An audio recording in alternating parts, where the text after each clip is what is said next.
Hello. So today, my guest, Dr. Christian Heim, was in studio with us over Zoom. He's in Australia. That was interesting. He was for once in our show. We're actually earlier than our guests since we tend to be talking to people in the United States. So yeah, he came in and shared with us a lot about love. Love seems to be kind of a taboo word or almost a cliche these days. So just check it out, because the way that he took these ancient Greek words and gave us a new way of talking about love, more nuanced way of talking about love. It was just really eye-opening to me. We talked about brainwaves and alpha patterns, beta patterns, children, relationships. I mean, love just opens up so much into somebody when you start, and everybody thinks that they know what love means and what it's about. So it was interesting putting that to the test against a psychiatrist, against a doctor. So he was very opening, I would say, just very honest and open in his communication. And we had a great conversation, so I hope you enjoyed it as much as I do. Check out his book, and all the things as usual are in the show notes. All right. Yeah, my introduction, I tend to do these introductions. Sometimes I've done them lately with the person already here, but I'll just do one. I'll cut it into a final cut afterwards. So I'll take the time after our interview, and it feels like after the interview, I have more of a feeling for you. And so then it comes more from the heart instead of me. I can look at your profile, and I've been doing that, and I've just been like reading straight from their profile, but I feel like I'm plagiarizing your own words and taking them. It's like, because people do. You have to write about yourself. You introduce yourself, Dr. Christian Heim, and you even said it in German today. So Christian Heim. So you have a little bit of German. That's interesting. So I do. Yeah, well, you can get to that story if you want. It's yeah. It's your show, and I like the feel of your show. So that's cool. Thank you. I appreciate you taking the time for us today. And for people just tuning in right now, we're talking about love, but we want to take it, and not just, like I said before we got online. I think everyone has. When you say the word love, everyone's like, well, I'm a professional. I know what I'm talking about. When it comes to love, everyone feels, including myself, I feel like I got it figured out. So ask me anything you want about it, and I'm good to go, And then now I have a psychiatrist sitting across from me, and he's going to be like, well, let's talk about this, maybe in this preventative mental health. Let's talk about love in this world, and how it these days, especially since the pandemic has hit, there's just a lot to talk about here. So there's a lot to talk about here. Yeah. So that's it. I just say, well, I was a child, I was an adolescent, I was a young adult, I was an adult, I was an older adult, and in all of these phases, I have this certain relationship with love when I think about it, to my, about my own personal experience, and then I have children and how I love my children, and I guess, where do you start? Where do you like to start when you're talking about love? About love. Okay, so first of all, as you just described, love is a human experience. It's an experience for all of us. It's something that we all experience. It's all that we all enjoy. It can get frustrating for all of us. We all kind of want to work it out. And we think that we've got this idea that we know what love is. But hey, what I found out is that as soon as you use the word love, we all go gaga. It's as though we stop thinking because, love. Yeah, I know what love is because it feels so good. But when we think about it, why does it go wrong so much? And why is one of the most beautiful experiences that we have not being able to be fostered? It seems to be that we lack love in our society. And because I speak with so many people, Remington, that have not enough love in their life, I thought, okay, well, what is it that they actually don't have enough of? What is it that they need? What can I do as a psychiatrist, clinically, right here in my office, talk about to help this person make sure that they don't end up in depression, or they don't end up in anxiety, or they feel better enough in this world so they want to hang around a bit longer, okay?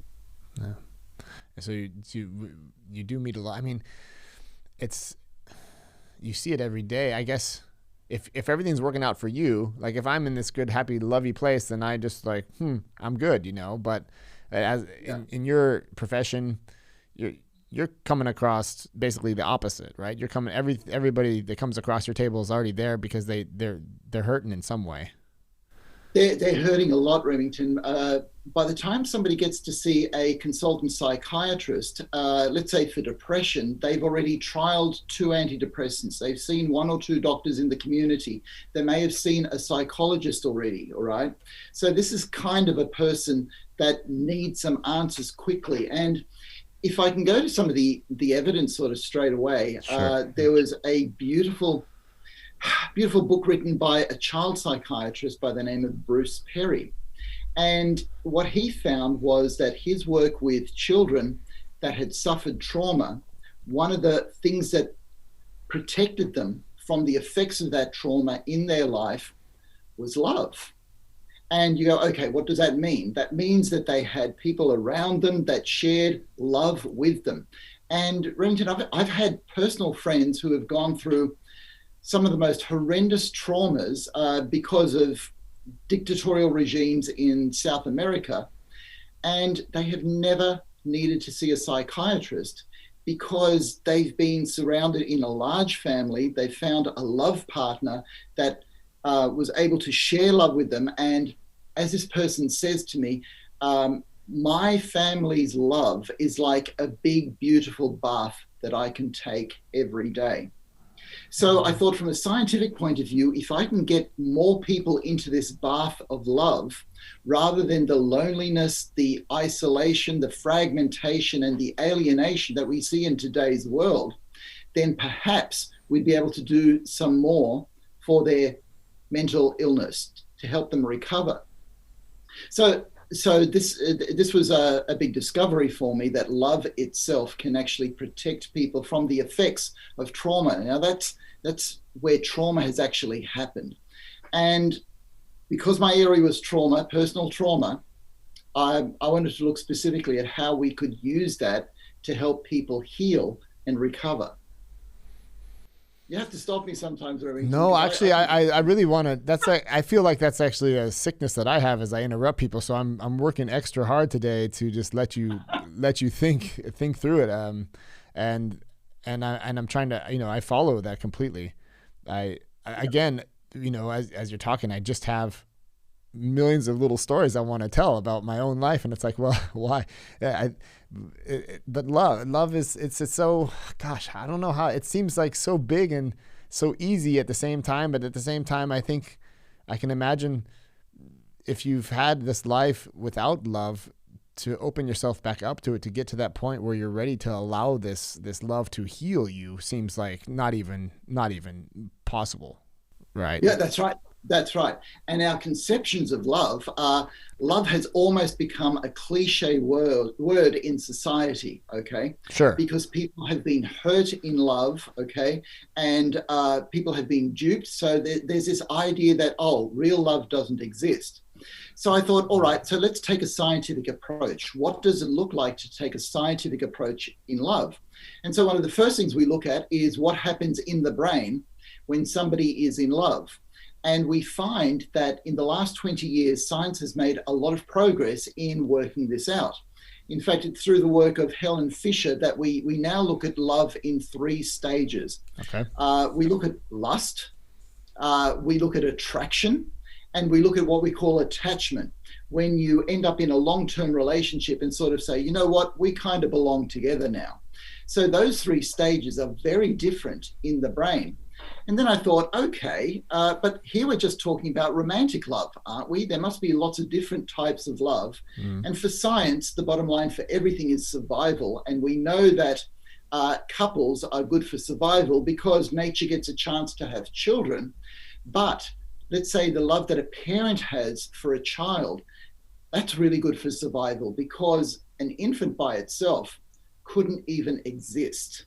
It needs a mother or a mother figure just to be fed, just to have its daily needs met.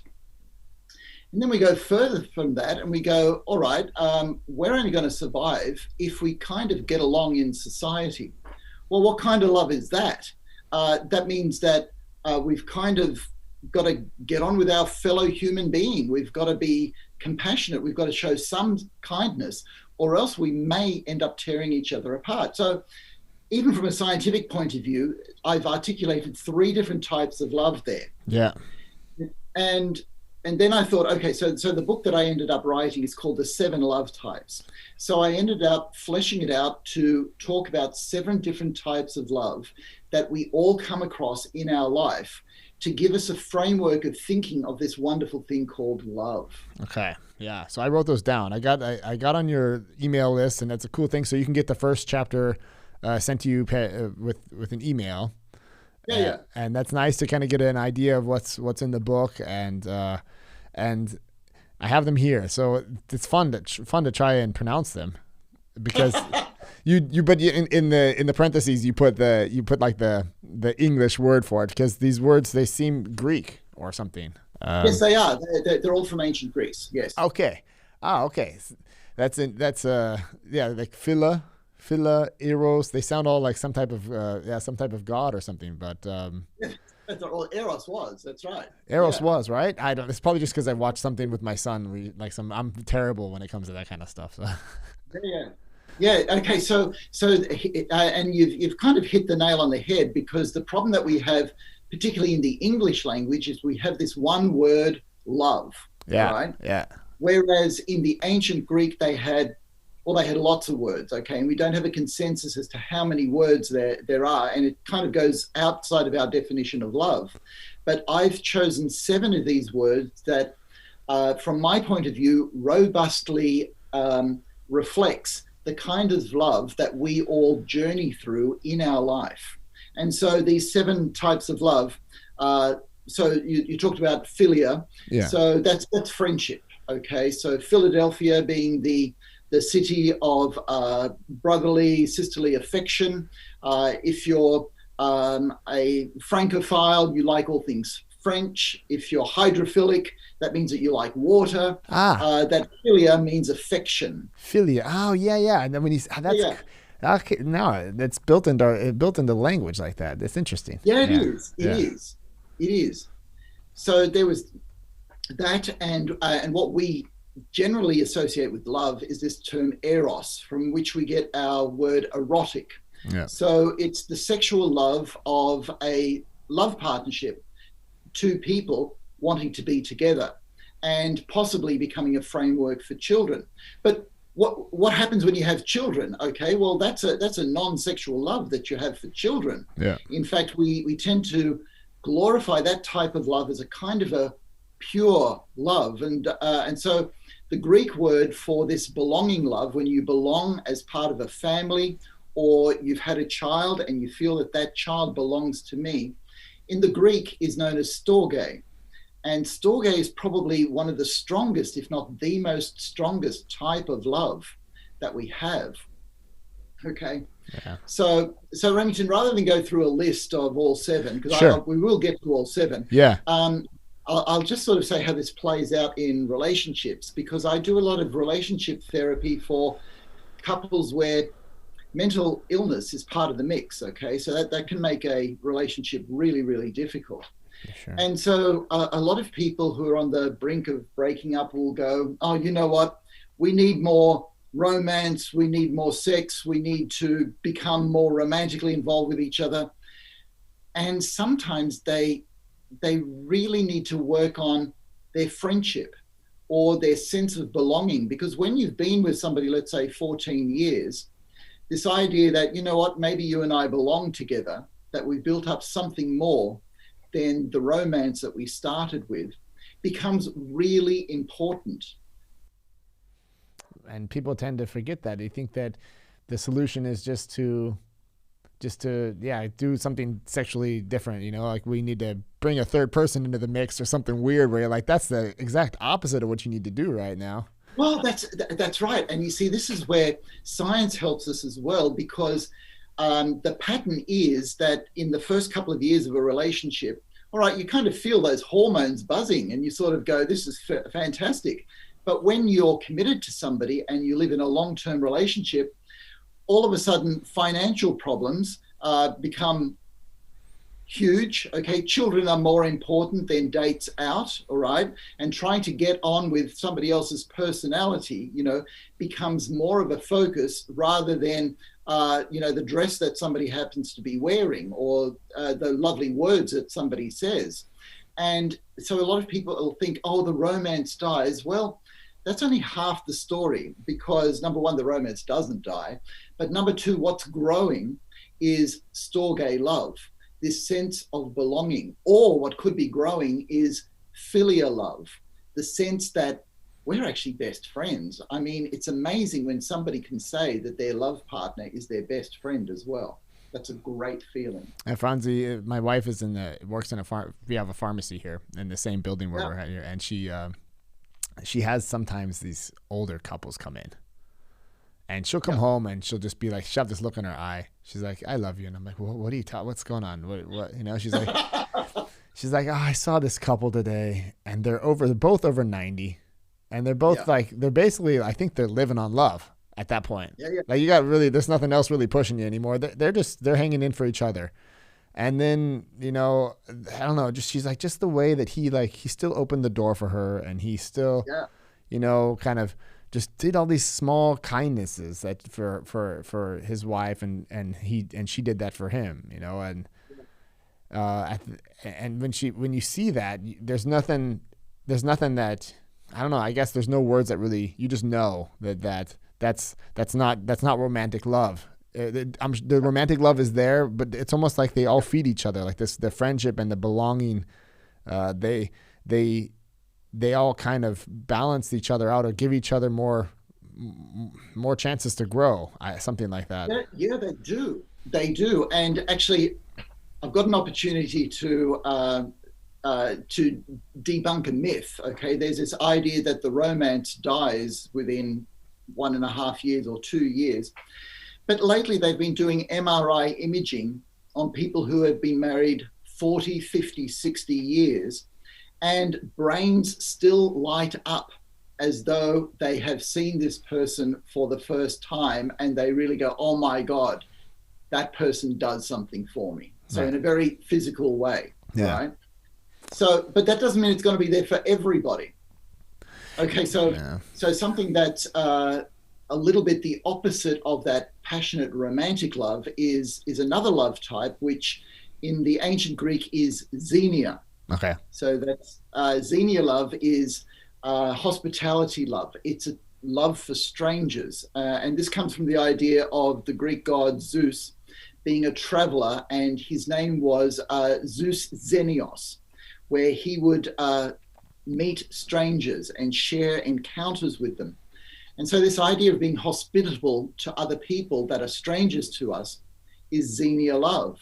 But you know what? When you're in a love partnership, there is going to be times when your partner becomes a stranger to you, when they react a way that you just haven't expected, or when they tell you about an experience that they have and you go, whoa, I didn't know about that side of you.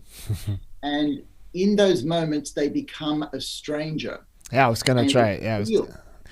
So you may sort of have that feeling if you're ever in an argument with your love partner. Whoa, I thought we were together here, whereas I'm feeling apart from you. And what that does is it leads us to this idea of respect in a relationship, respect for somebody to be somebody else, their own selves, their otherness, so to speak. And with that respect, you then grow to love them as a stranger. And of course, you get to know them, that side of them, so that, again, they become part of you as the person that they belong. Part of me, I've had those moments, obviously, being in a relationship it's the longest relationship I've ever had for 13, 14 years. For me, it's a long time. Some people will be like, 14 years. Congratulations, that's good. Yeah. Before that, it was probably I think we were probably going maximum 12 months, right? So it was like, you go from 12 months to, 14 years. 14 years, that's right. But I've had those moments, and it takes a lot of, it's almost like having to let her go in a way. Yeah.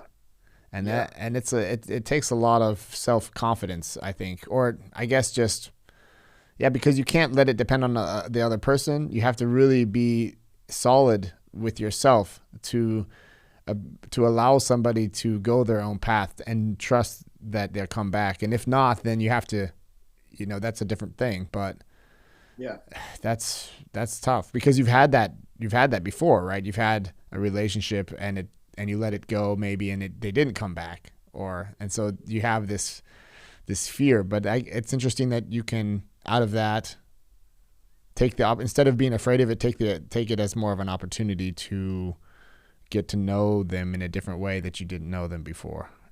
Yeah. Yeah. Well, as you just articulated there, that's actually hard to do. Right. For me, yeah, and a lot of us don't have the skills to know how to do that. All right. Yeah. So that one of the reasons that I articulate this in the book is so that somebody can go, okay, my partner is a stranger to me at the moment. He or she has done something that I just don't understand. All right. This has thrown me. All right. And a lot of people go to, oh, you know what? It's all over. It's all over. Right? Sure. Oh, hold on. Why should it be all over? We've spent 12, 13 years together. Okay. Yeah. You cheated on me. That's a hard one. I mean, how I need to be hospitable to you now, right now. That's a really that's a deep one. Yeah. Yeah, that's right. Okay, that's a very deep one because obviously, if you've been together a long time, if somebody cheats on you, it's not sort of like, oh, what were you? You're trying to tell me this was just a physical thing. What, you forgot about our 14 years? That's a really hard to take.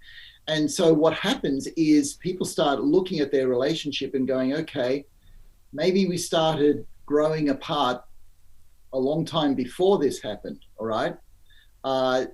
You weren't able to tell me that you had a few needs that maybe I wasn't fulfilling. It's obviously different for everybody, but we became strangers. So if we're going to get to know each other and come together again, we need the respect and the hospitality of stranger love, so xenia love, to get to know each other, to respect our otherness, to get back to what we knew, our togetherness.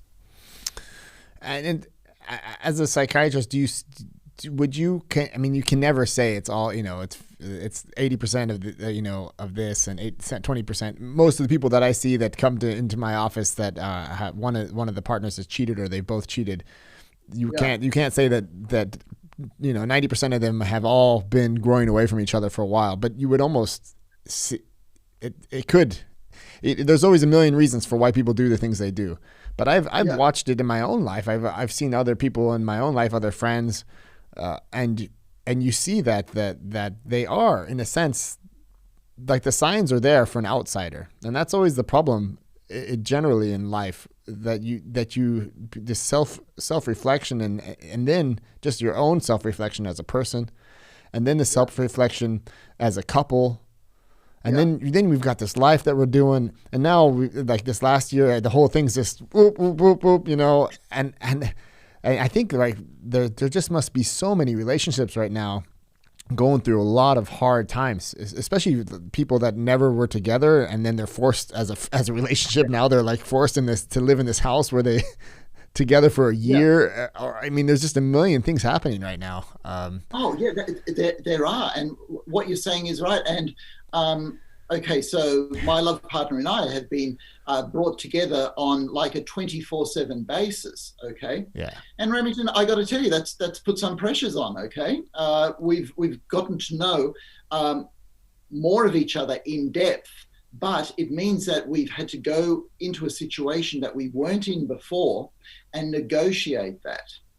And when I work with couples in my office, Remington, there are 8 billion people on this earth and we're all unique. Okay. So if you get two unique people together, that's going to create an even more unique relationship.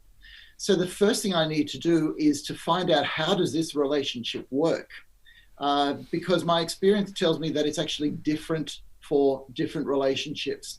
And while there are some rules as to what will make a relationship work or not, it's all very unique. And you end up in this world where that if this couple had been together for 12 years, there's a lot they're doing right.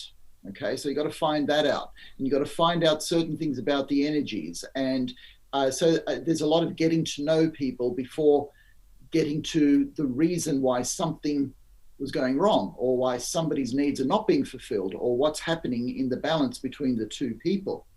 So in that, we're always working with this idea that there are two separate people. So they're strangers in a sense, but they're also together, and they belong together, and they have built up something together. Yeah, that's interesting. It must be. I don't know. Like, I've never been to a therapist. I've never, I've had my own issues. Everyone does, right? And I've somehow, I got lucky with my wife, actually, because she's somebody that she doesn't like overanalyze things, and it turned out that she's just kind of like, I remember when I first that was a real big test when I got to Germany, because I was just thrown in this cold water. And so all these things that maybe weren't perfectly solid and weren't really set up how they should be, they instantly got exposed, right? Yeah. And I thank God that she stuck around through that, because there was a good year and a half there where she probably was just thinking, like, who did I get in relationship with, because this. And go ahead. Yeah, I think things like jealousy, things like because I didn't speak the language, and I never considered myself a jealous person whatsoever. And then I'm here in this very other world, and I'm like, don't have any. And I remember just seeing her talking to other guys, friends of hers, like lifetime friends, like nothing romantic, but I just judged it like they're just talking about me and they're laughing about me, like totally way out there. No, but I understand that, and that in a way is the stranger experience. You were, when you first moved to Germany, a stranger, okay, and it is really strange hearing people talk around you and you don't understand what they're saying, okay, because that thing that brings us together, language as people, is momentarily taken away, and then you're going, what? I'm not part of it. I want to be part of this conversation. What are you saying to her? I want to understand. I've got to be part of it too. Yeah. And because I speak German and I have spent a lot of time in Germany, I understand that my love partner feels that way whenever we're in Germany. Right? Yeah. And at that time, not only are you a stranger, but, and I'm going to go to another love type with this, okay? Perfect. For that time, your partner will become a mentor to you, all right? So I would imagine that you've had experiences with your love partner that go something like, well, in Germany, when they say this, they really mean this. And in polite conversation, you'll say this, but when you're more familiar with people, you'll do that. And you'll go, oh, yeah, but in California, we used to do this. Well, that doesn't quite work here.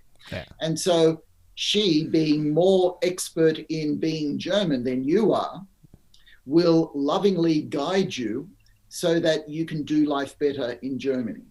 Yeah, in a good situation. Yeah, like in the best case. Like, I think my expectation for that mentorship was really high, though. Like, I know that I remember just saying, like, come on, you're supposed to tell me that. She's like, okay, but like out of the 30 things I told you today, now you're getting mad about the one that I didn't tell you. It was just, God.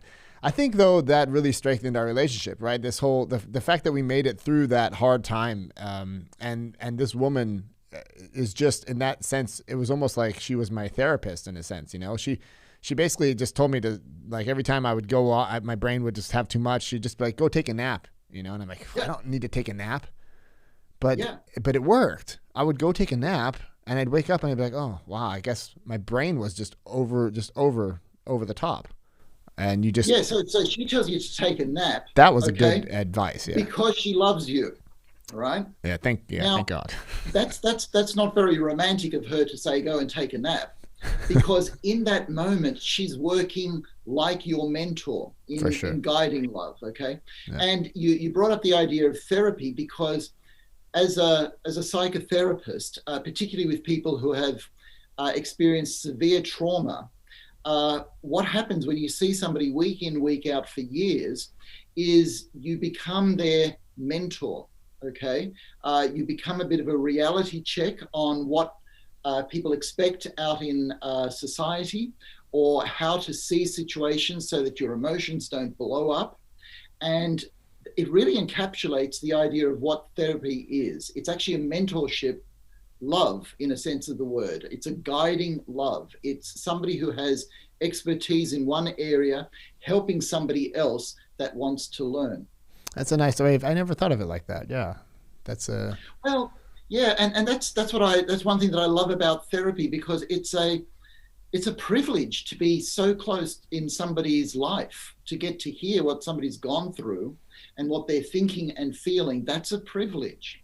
how is that? Because I see that just in the pharmacy with Franzi dealing with people every day and sick people, obviously, right? Otherwise they wouldn't come into the pharmacy. Yeah, yeah. And that's you have the normal stuff too, but I see that there's days where it wears on her, and then at the same time, like your wife, she's also is she in the same field? Because I have She's a university lecturer in theatre, so okay. she was a stage actor, Oh, and now she's writing books on acting experiences, and we like working together. So a lot of the stuff that we do on our website has to do with presentations that she gives on material that I write. that's cool. Yeah, I checked out the YouTube a little bit, and you guys, you guys are totally cute. And this whole Australian side of you, right? Is she also Australian? Oh, she's Australian. She has relatives that go back to the First Fleet. Right Okay. on. Yeah. Whereas my father was born in southern Germany. Yeah. And so our cultures are very different, as in your relationship. Yeah. And you know what? That can be a challenge sometimes, but it sure broadens your outlook on life. Yeah. Yeah, for sure. Where were you in Germany? So that's your roots from Germany. It's because you were born in Germany. My father was born in Germany. My mother was born in Romania, Okay. and their family came out as war refugees. I was born in Australia, but we were part of a subculture. I have a Catholic background, so we went to a church where Mass was said in German every week. Oh, interesting. And I didn't really have an Australian upbringing. I had the upbringing of a subculture in the western suburbs of Sydney, Interesting. which I enjoyed immensely. But it meant that there was a part of me that felt more at home in Europe. So I spent a lot of time living in Vienna and in Paris for a while. And yeah, so there's a part of me that feels at home there rather than Australia. And yet there's a part of me that's very Australian. Put me on a beach and I'm at home. Yeah. Vienna. Gosh, Vienna is just one of these cities. They have this culture, how do you say it? They throw these galas, these big balls, right? Like these. Yeah, yeah. And there's a whole season to that. I remember being in Austria, and this woman. There's a cafe culture where you just go to a cafe that is decked out different to any other cafe you've been in, and you just talk to people, or the ball period, sort of just after Christmas, going into February and March, Yeah. and you just go to a different ball every week, and you dance, you get to know people, you get to dress up, and it's part of the culture there. And very enjoyable, I've got to say. I could imagine. When I was listening to someone, I listened to someone that was living in Vienna, and she's like just talking about this and how, yeah, okay, gosh, for them now too in the pandemic. That's all just, it's so important for humans, right? To have this interaction with each other. And I didn't really want to go off that. I kind of wanted to ask you about, actually about how that is to bring, when you have these sessions with people and you're a mentor, and it takes an amount of emotional energy, right? And then how do you balance that when you come back home and it's like, okay, now are you able to just be like, click, okay, I'm not working anymore, or is there sometimes a process? I can imagine it can be daunting. Okay, so ideally you're able to switch off when you go home, but I was never really good at that. But there are a few things that really does it for me as far as de-stressing. Number one, of course, is Caroline, my love partner. Okay, because when you have somebody that understands you, right, that just gives you this feeling of familiarity and caring that's just hard to equal anywhere else. And we have 2 children. They're all grown up now, my gosh. But, you know, while they were growing up, if it was reading books with them, if it was playing Lego with them, if it was rough and tumbling around the house or going on a bushwalk with them, that feeling of belonging and togetherness is really good. And the other thing is I play the piano every day, and I try to get out in nature every day. And obviously, you know, after a long day's work, I may not have time for either of those, but they're the kind of things that keep my mind really refreshed. Yeah, that's cool. Yeah, I saw that. Piano is one of your, in German you say Leidenschaft, right? It's something that you love to do. My passion, yes. Passion. You've been doing that for a long time. Yeah, right? I mean, it's not something you picked up as like a child. Or... Music is something that I had before I became a doctor. Yeah. But Remington, if you mind me asking, what's your Leidenschaft? What do you do to de-stress? Jiu-jitsu. But that's something I found that relatively late in life, though. Before I had that, it was definitely once I became a father. That was, like you said, having that. I've always somehow wanted to be a father. I don't know what that is about me. I always wanted to have a family. Yeah. And so that was something, and having Franzi, like, you know, that was all just a thing. I have to say, like, jiu-jitsu, I wish I would have found it sooner, because it's one of these things that teaches me humility every time, because you're basically getting choked by other people. but you know, it's kind of like, okay, that you just have like it's good for the brain to shut it off, and then you have to be focused. You're in this moment, and then this artistic side of it is just something that I'm so interested in. This whole, the depth at which you can go into this sport. It's not just a sport anymore. It's a way of life, and you can. I have to be careful with it, actually, because I can't prioritize it too high, because we do have 3 children and they're young, and I really want to. It's my identity to be a father to these children and be a good husband, and so. But you can see how I could easily do jiu-jitsu 5 or 6 times a week, or 12 or 2 times a day, 5 days a week. I could easily go there. So and then if one of your children grows to have a passion for jiu-jitsu, then all of a sudden you have a point of connection with somebody who's really close to you, and it brings that connection even closer.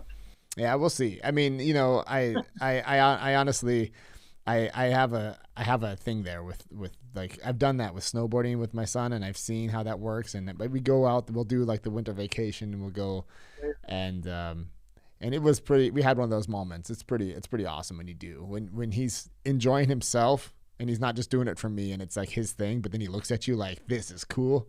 That's the great, you know. How old are your children? I can't call them children anymore. They're 26 and 27. Okay, yeah, so cool. 25 and 26. Pretty close to each other too, right? Yeah. Yeah. Our daughters are like that. They're like right on top of each other. Your daughters how old? They're also that age. Like, they're really close to each other. They're just 5 and 3. So it's just, you have like this. Okay. I know what it's like to have 2 kids that are close to each other. You know, there's an interesting dynamic there too, right? Well, yeah. Because on the one hand, they all belong to the same family, but they've got to become their own person as well. So that's what puts a bit of tension in that sometimes. Yeah, you know, I just I think that something. It's weird too, because I have this thing. I have conversations with people, and I notice that other people, you know, they haven't had children, and it's like, I think it's so silly that parents think that they did something for the world just because they had children. You know, like. Like a lot of, like, I had that feeling when we first had our boy, and I was like, God, you know, I'm doing something really good, and it's all this hard work. You know, you want to kind of give yourself some credit, because that first year and a half or 2 years is just like, it's a hard thing. And so you kind of think like, why aren't they having kids? You know, they're just going out and having fun every day. And you just have like this, you want to give yourself some type of booster there. And then because of all the love that you get and all this stuff that you end up getting back when you really go for it, it's unexplainable, right? This belonging love, the guiding love. I would even say the giving, right? How much do you have to give? Yeah. The giving almost doesn't stop, especially during the first couple of years, because for the first time, you become responsible for somebody else's life entirely. If there are some things that you don't do, the other human being can cease to exist, all right? But if you provide this secure world for them, then they will feel stable to be able to go and explore a world that can become really dangerous, all right? But the fact that they can come back to a secure base will give them stability and resilience that will serve them their whole lives. And that's we have a whole theory on that. That's attachment theory, which is one of the leading theories on psychiatry and psychological practices. Yeah. So this attachment theory, that this was kind of like at the beginning, you said this in this romantic love area, you have lust, attraction, and then attachment. Yeah. And so I have like, with my daughter, I have attachment, and I'm teaching her like if she is heterosexual and she grows up to search for a man as a romantic partner, she's basically going to search for me, right? Like that's my responsibility. Yeah. That's so weird to think about that. Like when I'm doing stuff and I'm thinking like, okay, I'm being a bad guy right now. So I'm basically teaching her she's going to love this bad guy, you know? Like if I yell at her and then I apologize to her like every parent does, right? You go off the handle, you lose it. I mean, I'm giving myself a little bit of slack there. And then I'm thinking to myself like, wait a minute, I made her cry and now I'm apologizing to her and I'm making her accept my apology basically and say it's all good. I'm like, what kind of asshole am I giving her? Am I training her to fall in love with, you know? So the broader picture is that you are providing a stable home for her. Okay? Right. Okay. Yeah. And here's the thing about attachment theory. You don't have to be a great parent. In fact, you don't even have to be a good parent, but you have to be good enough. All right. So in other words, as parents, we're allowed to make mistakes. In fact, it's actually good for us to make mistakes. Just don't make them on purpose. Okay. You make enough anyway. All right. Okay. Yeah. Because one thing a human brain learns as it's growing up is that this world is not perfect, that there are some things that are going to go wrong, but you've got to find your way to get back to where things are right. And here I want to talk a little bit about the brainwaves of children, okay? Yeah. Because before the age of about 11 or 12, children's brains are designed to be in what we call alpha brainwaves predominantly. And what those brainwaves allow them to do is just learn incredibly quickly, learn how to walk, learn how to talk, learn how to ride a bicycle. If they want, they can learn 5 languages and keep them all separate, right? And if you've learned a language like German, Remington, you know, sort of in your teenage years or later, you'll know how difficult that is, okay? And they just do it. A child, no worries, okay? Yeah. Because when they become 12, they get beta waves. And that's when they start becoming critical. So in other words, all of us adults will sort of think, oh, hold on, this piece of information, I may not actually believe that yet. I may not let it into my brain. We become very critical and judgmental, and we need to be that way. But children aren't.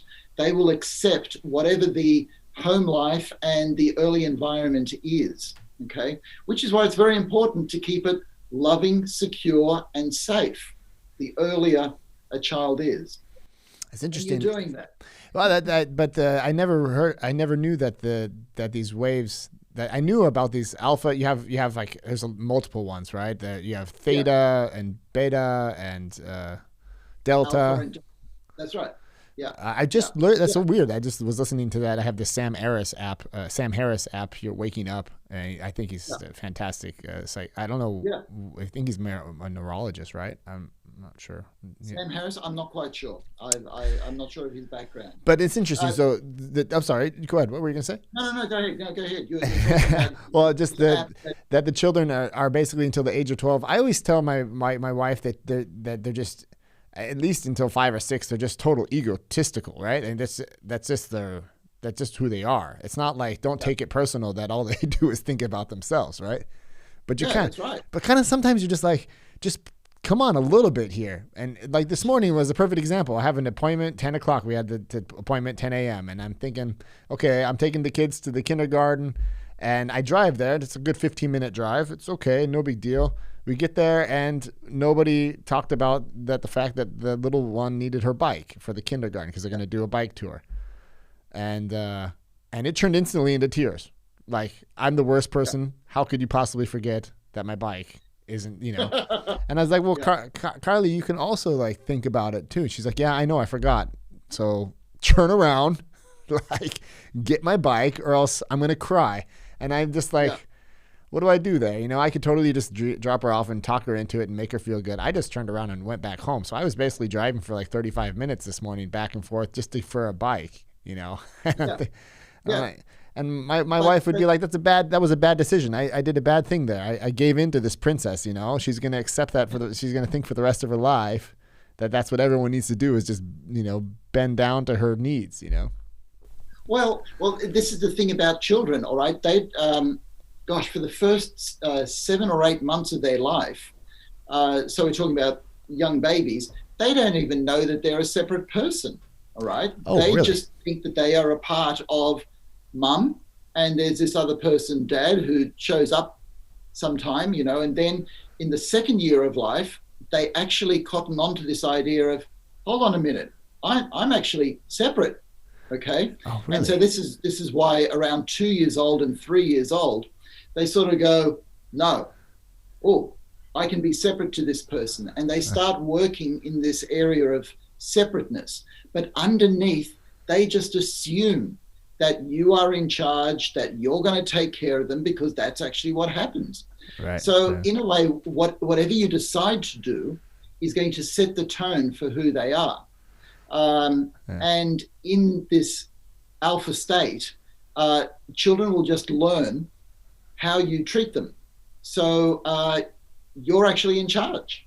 Okay. If you say that mealtime is at 6 o'clock, well, mealtime's going to be at 6 o'clock because that's just when we do meal times, Yeah, it's and then that's the thing about being a parent and having all this. And I feel like it's so rich. I could probably talk to you about that for hours, right? This is because it's such a personal thing and I deal with it every day. And I have so much of my mental capacity is in this area of family. And that's just the phase I'm in. But I also feel like sometimes it hinders me from having conversations with non-parents. And it's like, well, why is that so weird? Why do I have to like put it on them? I found myself even in these interviews, having an interview with someone that was older and hasn't had any kids. And I'm still like assuming that they just have kids with that. It's almost rude. I almost felt like, well, I can't do that. I can't just assume everyone just has children and then this feedback thing. And almost like I feel bad for them. They're like, but they don't, it's not their,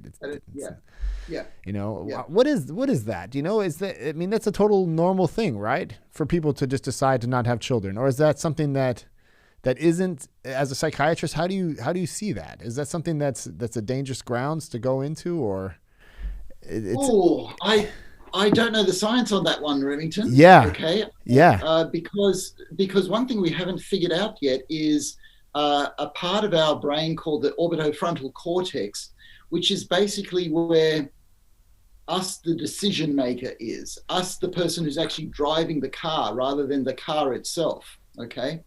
And so what is it that made me decide to play the piano, or what is it that made you decide to start this podcast series, or what is it that made you decide to move to Germany? All that you can say is, well, that's what I wanted to do. And so the science behind that, the science behind who says, yeah, I want to have children, and the science behind who says, I don't want to have children, It's very, very There's gray. a big area that we don't really have there. I mean, there are people, Remington, as you can appreciate, who've had bad childhoods that say, you know what, I just don't want to inflict that on anybody else. Right? So I'd Yeah. rather not go there, you know. Yeah. Yeah, that's interesting. Yeah, the whole this frontal cortex idea is tricky, right? I mean, just the fact that you know you're thinking just makes everything really really tricky, slippery slope. Well, the fact that we know that we're thinking is evidence of consciousness, all right? And I have consciousness, you have consciousness, and we all assume that the people around us have consciousness, but we don't know what consciousness actually is. Yeah. Right. So the best definition is it's the stream of thoughts, where each thought is a little piece of water that goes by, and the stream of consciousness is the whole thing. But that's just a metaphor, Remington. What consciousness actually is, and we can measure it in terms of electrical activity in the brain, but how electrical activity becomes the actual experience of having thoughts and being alive, we don't understand that yet. We've got a long way to go. I agree. I think we do. Every time I go into some type of meditation or something like that, and the main types of meditation I'm doing, I did one for our conversation today about it's metta meditation. So Metta meditation. Yeah, so I think it's just based on love, right? Because that was the topic, and I was like, well, I'm gonna see if I can bring something to the table there, and it's like you pick someone that you're not in a romantic relationship with, Yeah. someone that you maybe admire, and it has to be like an uncomplicated relationship. Probably because it was the first session, so as you're stepping into this meditation, there was an idea of trying to visualize them and slowly repeat stereotyped phrases like, may you be happy. Yeah. May you be free from suffering. And may your hopes for this life be realized.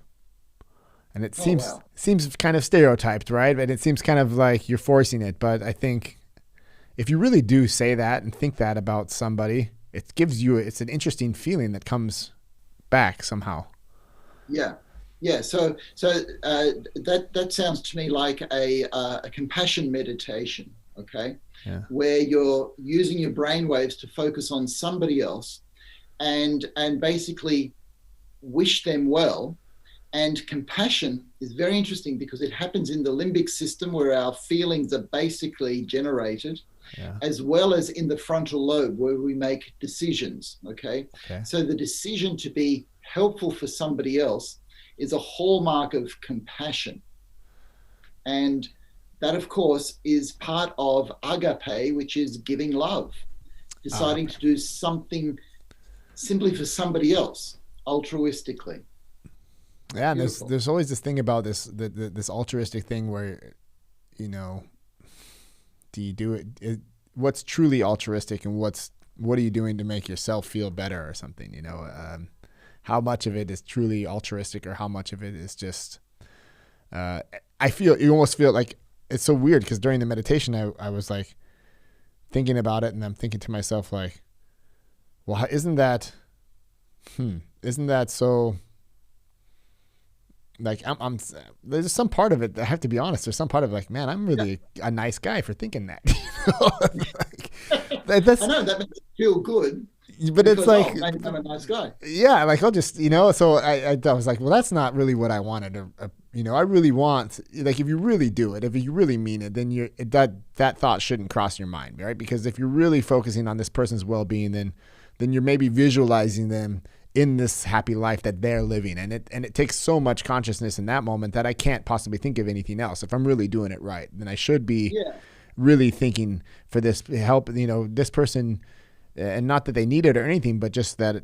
And these alpha waves and these brain waves, I have a feeling that somewhere it gets received somehow. I just have to say it. Yeah. Now, altruism is a very interesting area because, if we went with, let's say, the evolutionary biologists like Richard Dawkins, we're talking about the selfish gene theory that he published in 1976. Well, he'd basically say is, look, it comes down to our own survival somehow. and we will help somebody else because we know that it helps us all to survive. But in the 40 years since he wrote that book, we've had a lot of studies, and we still do not understand altruism. So there was one study that basically saw that we can basically, as human beings, have the potential to be psychopaths or to be totally altruistic. So we're born, so it's not in our genes, we are born with this potential to be anywhere on that spectrum. And then it's our early childhood environment, it's our whole culture, it's our parents and our experiences and how we decide to react to our experiences that start to generate a pattern that moves us either towards genuine altruism or towards excessive selfishness, or somewhere in between, which is what I'd argue that most of us are on, okay? Somewhere in between that, we have the capacity still to be altruistic, and we have the capacity to be selfish. And here's the interesting thing. It's the decisions that we make that can make the difference. And you decided to meditate. You decided that you were going to do this. Right. And the question, Remington, is why? Why did you decide to do that? Yeah. Well, honestly, I think that's the funny thing about decisions, right? Because on the outside, it brings me back to moving to Germany. Like on the outside, the decision was like, I'm in love with this girl. I'm just coming out here. I'm moving to Germany. But I realized that the decision, I hadn't made the decision yet. I just was doing something that I was in love and I was following my heart, and you can blame it on all these irrational things. But I think the decision was actually 18 months later when I decided not to go back home, because I was because everything. So yeah, decisions are tricky. I think, why do you make a podcast? Things like that. Why you were saying that all these things that happen in the frontal cortex, like to be able to, without, I guess, to analyze that decision-making process without any bias is impossible, but with with as little as bias as possible, right? So you have maybe that's what a good mentor is there for, to say, well, maybe you're kind of going this way. You're saying you want to do this, but you're doing this.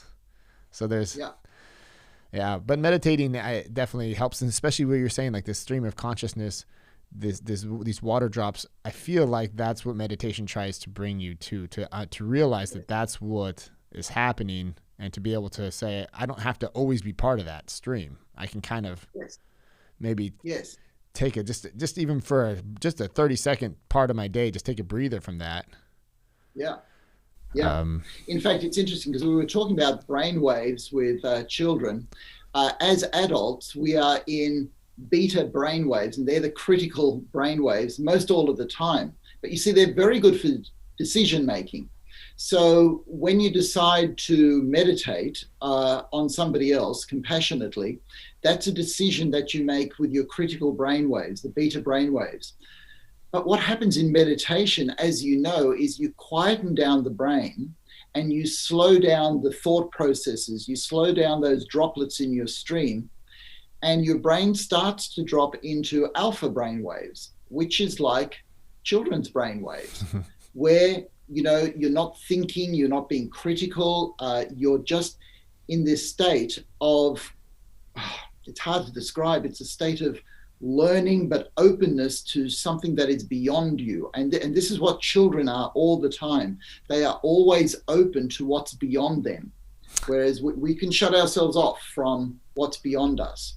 But children rely on what's beyond them for their very existence. Even if it's one parent, they will rely on that for their very existence. That's interesting. I never knew that.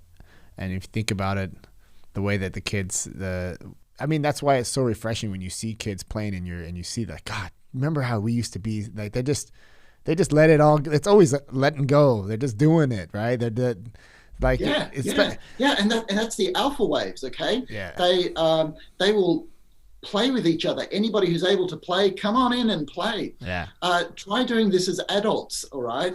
And why is it so difficult? We seem to need our alcohol. We seem to need our music, and it's all to let go of this critical faculty that we have, because we're all thinking, maybe I don't like that guy, or maybe that person doesn't accept me, or maybe I don't fit in here. So we've got these critical judgments going all the time. Whereas for us to play, we set aside those critical judgments to be in a place of just acceptance of what's going on in the moment, which is why play is so critical for adults, but it's so difficult to do. Yeah, that's so funny that you say that. The other podcast that we tried to do and then the power went out was with this couple, and that's how she would always. Every time we talked, I just noticed it in her language. She's like, "So yeah, for the next one, I'm looking forward to playing." And she actually used the word play, and I'm like, well, that's a cool way. It's like a playful, like for a conversation. That's a great way, because then if you're playing, then you're open and you're on this. It's almost like you want to be in this alpha state of mind when you're having an interaction. And it's such an interesting thing. I think just this here, right? Like you're sitting across from me on this big screen TV, and I'm like. You do the best with what you can, but I really appreciate your openness. I feel like it's a nice conversation.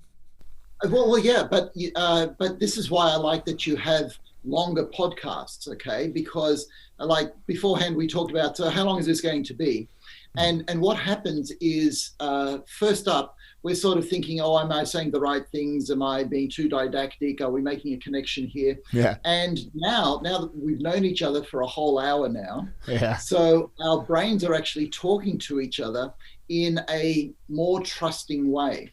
So in a sense, we're playing together, all right? We're sort of saying, we'll see where this goes. And that's that spontaneity of play, that let's see what happens, that was fun. And it's hard to describe, but it's like our brains are starting to synchronize together and say, okay, yep, I know what you mean here. I know what you mean there. And that's what happens in games.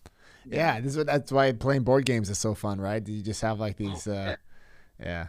That's one of those things that every time we play a board game in the family, I'm thinking, gosh, it's been a while since we've done that. It's like, why don't we do that more often? Because you get that whole, depending on the game. I mean, some of these games are so capitalistic, right? It just like, you just. You're not talking about Monopoly there, right? Yeah, you're just taking people's money, and then I'll loan you that and be a shark, but. Yeah. But to get back to that I guess that's something that I didn't ever really take for an account, that you have like this. Maybe there's even a time that you can look on the clock. Like, does it take about an hour? So like the first hour we're on this level, we're getting to know each other. It depends on the openness of the parties, right? But if both are willing, because when I listen to these other long podcasts, that's the magic of the podcast, I almost find. Yeah. Because this trust is there, and then the flow of it turns into you're just you're like a fly on the wall listening to these two brains go at it, right? And explore different ideas in an open format, and it's you learn a lot as a human. I think I learn a lot. I take it in. I consume it, right? But it's really easy to consume that. It seems like your brain kind of follows right into that pattern with it somehow, as a listener. Yes, and it's like our brains are making connections, all right? So my brain didn't know too much about your brain beforehand, but my brain's made a connection with yours because you're a father, because you married into somebody from a different culture, because you went from an English-speaking country to a German-speaking country. When you heard that I had a German background, your brain goes, another connection there. We both have children, so we make that connection. And so it's like our brains are making these connections, even though we're thousands and thousands of kilometers apart, just like a brain would make connections in itself. Because every time you learn something, your brain actually makes new connections. So an easy example is we've got a left and a right side brain, and there's this huge bundle of nerve fibers that connects both of the brains to make all of these connections. So that, let's say, speech on the left and spatial considerations on the right get together so that you understand a jiu-jitsu move called this means that, okay? Yeah. But in the same way, your brain is now making connections with my brain, sort of saying, oh, I know this guy. Okay, there's something that we share in common here. Okay, which means that we're starting to flow together more, right? Yeah, I just want to keep it going. I want to keep on pulling out everything I can get out of this guy over here. He's got years of knowledge, and having kids that are older is always something. Like when I meet people that have older children, I usually get in this conversation and they see my kids are like, just spend every waking moment with them. I get that all the time, Yeah. And you'll notice now you're smiling more, I'm smiling more, we're both relaxing a bit more, and the only drink that I have in front of me is water. Okay. True. And that's what happens. It takes some initial trust to get into this flow. And this is what naturally happens at parties. You just get to know people, or over board games, you get to know people. You get to think the way that they're thinking, okay? And this is just the natural process of human beings getting to know each other and getting to like each other. And if I dare say it, getting to love each other in very different ways. If that's a friendship, if that's a romantic relationship, is that a bit of mentorship there, or is that just showing each other respect as strangers, right? It all is a different type of love, but it all gets processed in the brain. I really appreciate that, the way that you, because you're right. Like even when you're saying that, when you say this word, you're right. It's such a deep. It's not enough. That one word's not enough. That's right. That's right. Because like just the uncomfortable feeling of homosexuality comes up when you say I have love between a friend of mine. It's like my buddy and I. We can't say we love each other. Gosh, that heaven forbid. Right. Like. No, that's right. And this and now you're sort of getting at the point of the book, right? By saying the 7 love types, I've now introduced 7 different words for us to use so that we can differentiate between love. Because look, 2 guys get to like each other a lot, and look, there's nothing wrong with it becoming an eros love relationship if that's what they want. But there's nothing wrong with it staying a Philia friendship and saying, you know what, this is a friendship that we have here. Or there's nothing wrong with saying, we're actually spending time together because we both like jujitsu, or we both like piano, or we both like watching the Bundesliga or something like that. Yeah, Bundesliga, exactly. And that's a different kind of love, all right? That's called epithumia. I'm together with you because we like something that we have in common, right? And your love of jiu-jitsu is epithumia, right? Liking love. My love of the piano is epithumia, all right? Why do I like it? Who cares? I just like it, Yeah, and it's weird too because the especially in jiu-jitsu you have this you have a little bit of that homophobia happening because it's such a contact sport. And a lot of the stuff is very small moves and you're very close. Some of the positions when we start in, like the guy lays on his back and opens up his legs, and you have to go into his guard, and he wraps his legs around you, and then that's how you start. So from like someone as an outsider, they're watching, they're like, you're spending hours doing this? You just got this, like, what? Well, okay, then just why don't you guys go straight to the bedroom? And nobody understands that. As an outsider, it's harder to understand. Let's just put it that way. Well, and this is where language becomes a barrier, because we have this one word, love. Yeah. Do you love what you're doing there? Yeah, I love jiu-jitsu. Okay, so why don't you go straight to the bedroom? Yeah, okay? Jiu-jitsu. Yeah, nice try, buddy. Yeah, because this is epithumia, all right? This is an epithumia love, or the person that I'm spending time with is a friend of mine. That's Philia love. Yeah. Whereas I have this one person with whom I am in a romantic relationship. That's eros love, okay? Romantic love, okay? And as you know, this gets really complex when it comes to sex, because when somebody says, I like sex with Tom, okay, they could be in it just because they like the sex, not because they even like each other, all right? Yeah. So that becomes a different relationship, okay? So you being in a long-term relationship, the physical intimacy tends to have a different meaning, totally, than if it's somebody that it's a casual relationship. In fact, we talked about cheating earlier, Yeah. where the meaning is just totally different. This is why cheating hurts so much, because it's taking something that is an expression of a romantic love that is there for years and almost equating it with something that happens so quickly and perhaps just chemically or for reasons that is different for everybody.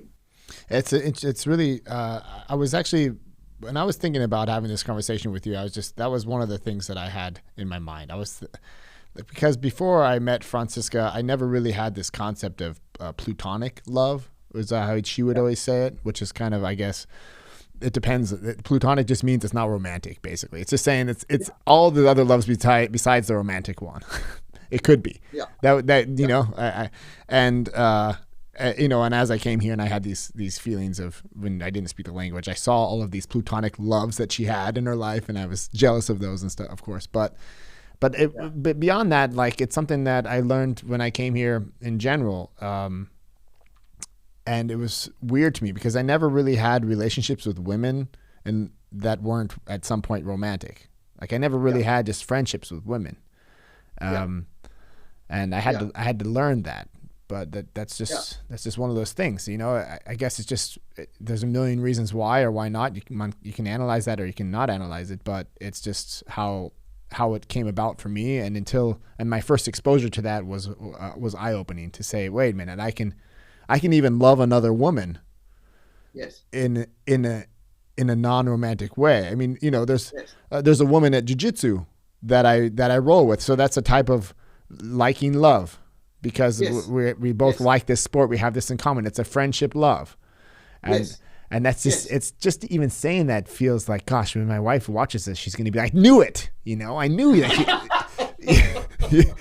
You know what I mean? Like, I could feel that, just like, well, be careful what you say here, Remington, because if you go too far, I'll and say like, and because you were talking about be careful what you say. The idea is to have more words for love so that we don't go, I don't mean this, or, I don't mean this. Okay. So to be able to say, well, look, I just have a liking love. This person and I like the same things, or this person and I are actually friends, or this is my romantic partner. They're three very different things. And it's then very clear as to what level of relationship you're operating on with somebody. Yeah. Go ahead. What were you going to say? I was going to say that if you have to have a difficult relationship, like friends often do, is this a friendship or is this something more? So the question is, do we share a friendship love, or are we entering into a romantic relationship? And to understand that they are very different love types and fulfill different needs in us. Yeah, that's interesting too. We were watching a movie last night or the night before with something about monsters or something, and all of the bugs, all the small creatures genetically turned into some huge things, right?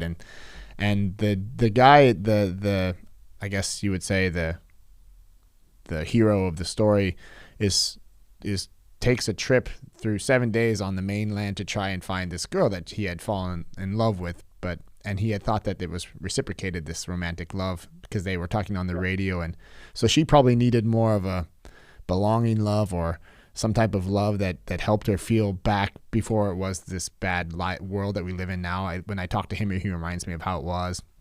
And for him, it was this romantic love, like I can be the hero and I can save her and I'm going to, and he gets there, of course. And she kind of says that. She's like, it was like that weird moment, where you have like two different loves mixing up.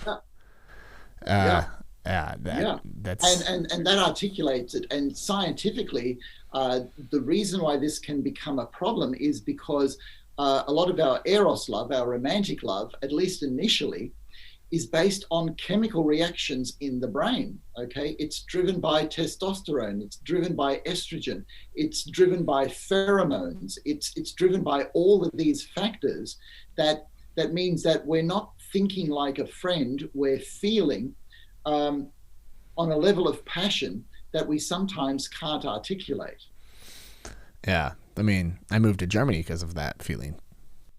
Oh, you know. So it's powerful. I suppose it's powerful then. It'll get you going. I mean, it Yeah. definitely, I sold all my stuff. I went down to nothing. I had to bet 2 bags. And my father-in-law now, felt so bad for me, like, cause he heard that I sold my guitar, and he's like a very, he loves to play guitar. So he showed up to the airport with a guitar in his hand. Like, no man should ever sell his guitar, even for love, but yeah, That's beautiful. That's great. yeah, but it's interesting how it could be. Gosh, it's just one of those things, because it can be so powerful if it's used in the right way. And I just love the idea of giving it more depth through these 7 types, so that you have more language, more. You also are able to think of it more fine grained, I guess. Yeah. Yeah. And it also allows us to articulate the difference between being in a 12 or a 14-year relationship with somebody, or somebody that you've been in relationship with for 6 weeks or 6 days. Okay. Because it's a very different feeling, and it's a very different level of importance in your life. And although they both would have started out with a chemical attraction or being driven by brain chemistry, what has resulted in a relationship, let's say that, like, you're in for 14 years, well, this is not even just a romantic relationship. This person I share friendship love with. This person I share longing with. In fact, we've started a family. With this person I share guiding love, mentorship. With this person, sometimes when she's sick, I've got to be really giving, and that's a giving love. And sometimes I've got to show her respect. And you'll find that the whole gamut of loves are in a complex relationship, like a love partnership. Yeah. Yeah, it's pretty opening, mind opening right now for me. I feel like I got to jump. The thing is, I have to do this with my wife together, because I get the book. But I've done this before, where I've dove deep into something like this, or not like this, but it just in some topic, right? And I dive myself deep into it, and then you try and bring it back to the relationship, and they're like, "What do you like? This seems like something that I should do together with my wife, because then we have a similar definitions now, Yeah. Because I can just if I just come around the corner and be like, no, it's just epithemia, relax, don't worry. She'll be like, she has to have that definition in her mind too. Well, that's true, because if you read a book and she doesn't, then in that knowledge area, you become a stranger to her, right? So anybody who's watched a movie alone, what you've got to do is you've got to try to explain what happened in the movie to try to get your partner up to speed with the experience that you have, so that you belong together again. Okay. Yeah, that happens. That happens probably these days. I'm sorry to interrupt you, but that one's a good one. That's right. That's a good one. The Netflix, right? So like, that's our way of these days of sharing story time, right? Before it was, I guess, you were around the fire and everyone, you had a storyteller, and now it's like the kids are in bed, so we want to sit down on the couch and watch Netflix, and it turns into this thing like, I don't want to watch what she wants to watch. She doesn't want to watch what I want to watch. So we both watch something we both don't want to watch. I don't know, but you end up getting into these series, these long, the way Netflix is working, right? They have like short series or something like that, and there becomes this whole emotional roller coaster, and there's been moments where we can look back and be like, well, remember when we watched that together, how fun and how enjoyable that was? Because then you have like inside jokes, and there's this whole dialogue about this storyline that you share with your partner, and it's been a while since we've done that, and I think it's mainly, whatever. I appreciate, at the other end of it, I appreciate giving her the space that she needs and letting her go and doing her own shows, right? And not coming around the corner and talking trash about her show and being like, oh, you're watching that again, well then blah, because that's kind of like where we're at now. But I've learned to like just let her go, because that's her time for her, right? So you have to agree to that too. But and this is balance. This is one of those things that's a balance, because we've actually got scientific study to show that couples these days are having less physical intimacy because they're watching more Netflix, right? God. Or they need their alone time, okay? And we actually do need alone time. We do, but there's it would be nice to sort of go, okay, why don't we watch this series together, all right? Or why don't we watch what you want to watch this week, and then we'll watch what I want to watch next week. But I'll also explain why I like that, all right? Yeah. And if you can hit upon something that both of you like, and my partner and I have gone into the 1970s to find something that we both like. Yeah, right? yeah. Yeah. Why and not? we just like that. So that's now our series, you know. Cool. And occasionally we'll watch something that she wants to watch more. Sometimes we'll watch things that I want to watch more, but we're spending a time together, and it's all about sharing the journey together. Well, what is that about Netflix though? I always feel like somehow it's still not the same, like as it used. Like when you're camping and we don't have TV, and we also have great time together. I feel like the time without the TV is always better time. It just is my. Yes. It must be, yes. Right? I'll explain that in terms of brain chemicals, because we are now getting dopamine hits, and dopamine mediates pleasure.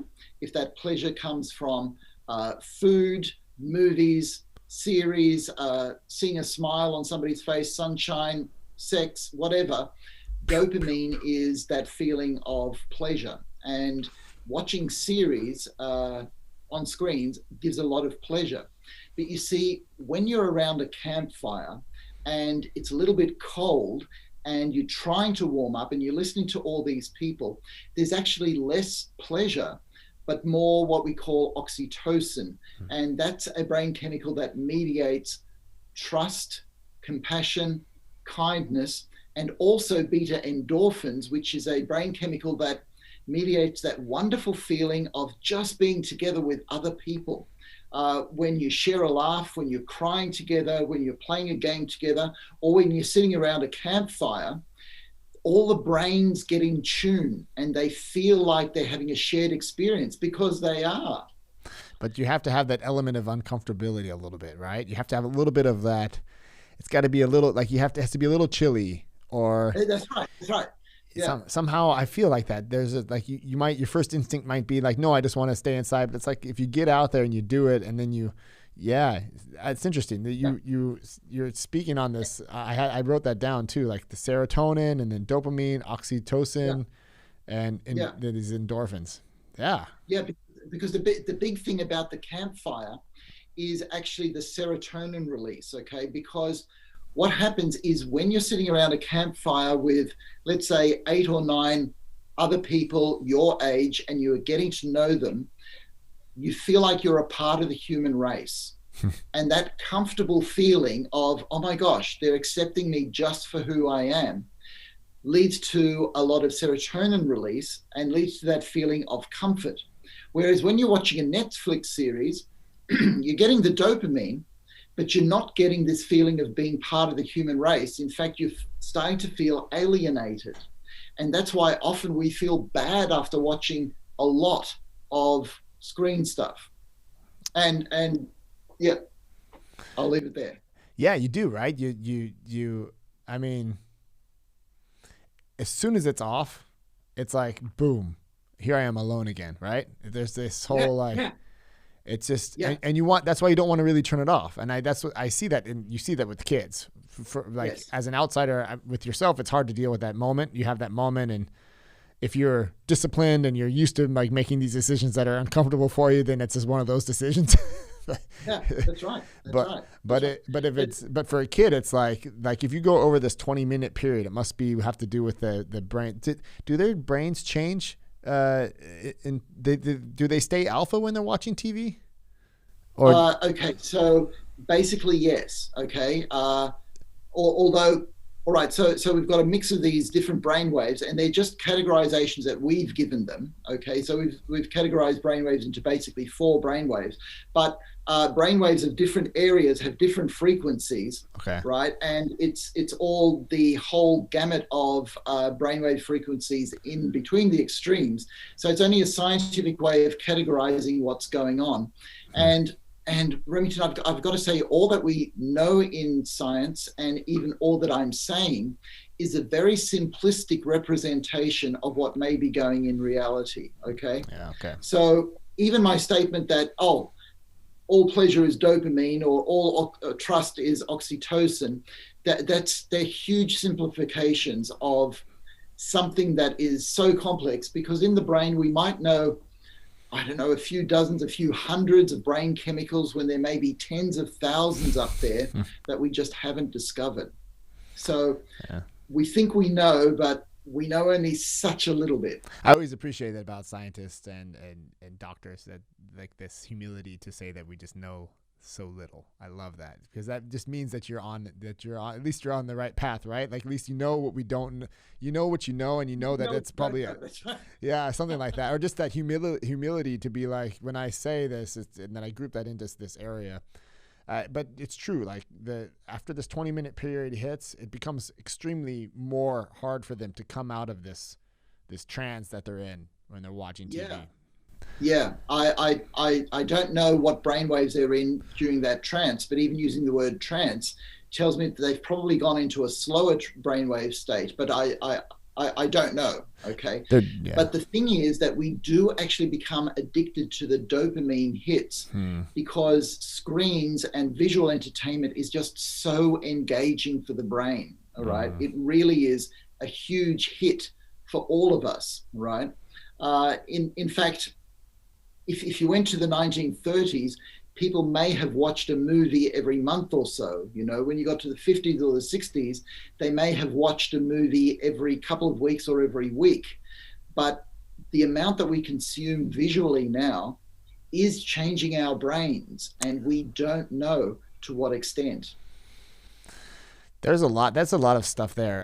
In this Netflix series I watched too, with this Tristan, this guy that used to work for Google. I forget his last name. I just know that he has the same name as my son, but they pronounce it differently. So it was like Tristan something. But he did this whole study and released it on Netflix about this dopamine hit and how the social networks are basically controlling our brains this way, right? Like because of the ad revenues, and because it's not a free system, we're the product, right? Because we use our phone and we think, oh, Facebook is free, but what Facebook is doing in the background is just waiting for that right moment to hit me with dopamine so that I can buy something, buy my new Nikes, and they have so much information about me that I'm giving to them in my usage of these, and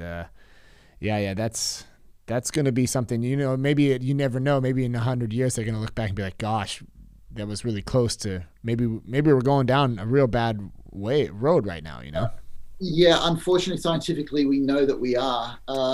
There's one, this is a study that came out of China. And what they did was they studied the brains of college age students who use screen technology a lot, like 10 hours a day. 10 hours a day. And what they found was that the area of the brain that takes care of empathy, so that area of our brain that we all use to gauge social cues, to read what somebody is saying, to be sensitive to somebody's tone of voice, whether they're angry or not, okay? That part of the brain is called the anterior cingulate cortex.